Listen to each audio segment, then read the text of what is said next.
My name is Alessio Fasano. I'm the Director of Center for Celiac Research at the Massachusetts General Hospital for Children in Boston. Yes, we just 2 weeks ago we published a paper in New England Journal of Medicine on a large cohort of infants at risk for celiac disease that were followed for 10 years. Well, celiac disease is an autoimmune disease, so it's like having diabetes or multiple sclerosis, but very, very peculiar because there are features in celiac disease that are unique. Like any other autoimmune disease, it's a recipe with 2 ingredients, genes, many, that you have to be predisposed, and then an environmental trigger that is mismanaged by the immune system because of this genetic predisposition. The immune system is there to defend us. In people, they are genetically skewed for autoimmunity. The immune system, rather than to get rid of this enemy, start to attack your own body. What is peculiar about celiac disease is the enemy is known. It's called gluten. It's a protein in many grains, including wheat, barley, and rye. That is the one that set the immune system to start this attack against its own body. The target being the intestine with the outcome, the clinical outcome that characterized celiac disease. So this issue was settled in 2003 when we published this, seminal paper that plants the celiac disease flag in the United States, but more generally in North America.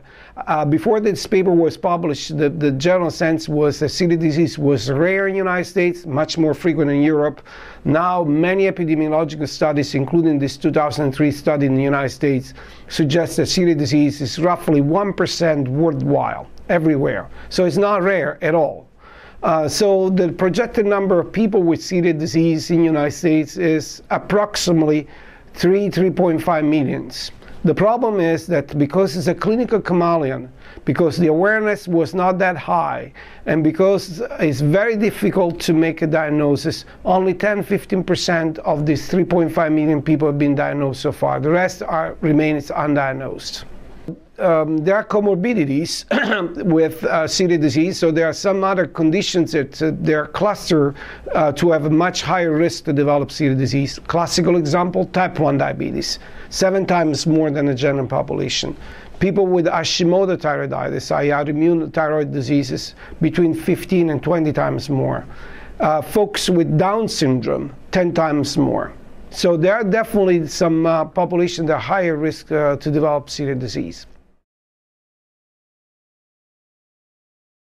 Because of a pediatrician in Denmark, in Netherlands, that made this observation during World War II. Celiac disease has been described for many years, probably for 2,000 years.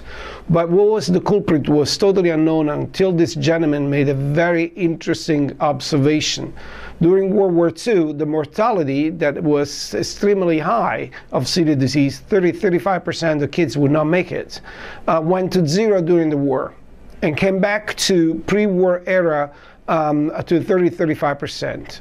And Dickey, this pediatric gastroenterologist from the Netherlands, made the link, the hypothesis that this swing in mortalities was related to the availability of wheat during the war that was not available, and therefore flour and bread products that made with normally made with wheat was made with potato starch. And after the war, when wheat was reintroduced in the diet because it was available, the mortality went up. And based on this hypothesis, he designed a study recruiting only six kids, in which he eliminated gluten from the diet, and the disease went away. And then give these kids again gluten in the diet, and they relapse. That's how we know. I can, because I unfortunately feel responsible, at least partially responsible for that. Because our crusade initially was to increase awareness of celiac disease, because this was a neglected condition. Before that paper that we published suggesting that celiac disease affects roughly 1% of the general population, there was an underestimation of 1,000 times. It was claimed that celiac disease affected 1 in 10,000 people. So following that paper that was published only 10 years ago, we really launched in this awareness campaign, and the pendulum now swung all the other way. By the end of this year, roughly 100 million people will consume gluten-free products in the United States, 1 out of 3.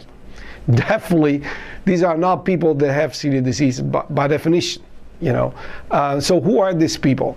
And if you dissect a little bit, this population, you can divide them in two large groups. The one that they have to be on a gluten-free diet for medical necessity, i.e. that if they eat gluten, they are sick.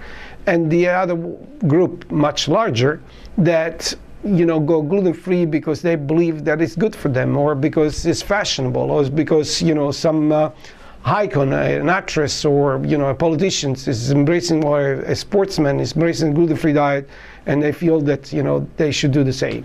So of these 100 million people, roughly 50 million they go gluten-free because they believe it's healthy. 37 million they go gluten-free because they believe they lose weight going gluten-free, and that's not necessarily the case. So these are the 87 million people, roughly, they go on a gluten-free diet, and they don't deserve to go on the gluten-free diet. The remaining 13 million, roughly, are the ones that definitely need to go gluten-free. Who are these 13 million? 300,000, 350,000, they are the diagnosed celiac disease, the 10-15% that I was telling you before. Roughly 6 or 7 million, they go gluten-free because they say they have mainly GI symptoms that will not go away unless they take gluten out of their diet. And the remaining 5-6 millions, they have to go gluten-free because they have mainly not GI symptoms like headaches, foggy mind, joint pain, that kind of symptoms, tingling, that would not go away unless they go gluten-free. This category now is being crystallized in the new entity that we call non-celiac gluten sensitivity or gluten sensitivity. It's called gluten freedom. That our center decided to embark in this project just to clarify this tremendous confusion that is out there that you were mentioning before. So there are Google's motor search and blogs and other books that suggest that the entire human species should go gluten free, otherwise it would be extinct, creating a tremendous confusion among the lay people who should really embrace the gluten-free diet and who should not. This book is trying to make clarity of the story because it's written by who really, i.e. the center here, have been responsible for making this movement, so to speak, that went out of control, if you wish, becoming such a fashionable diet.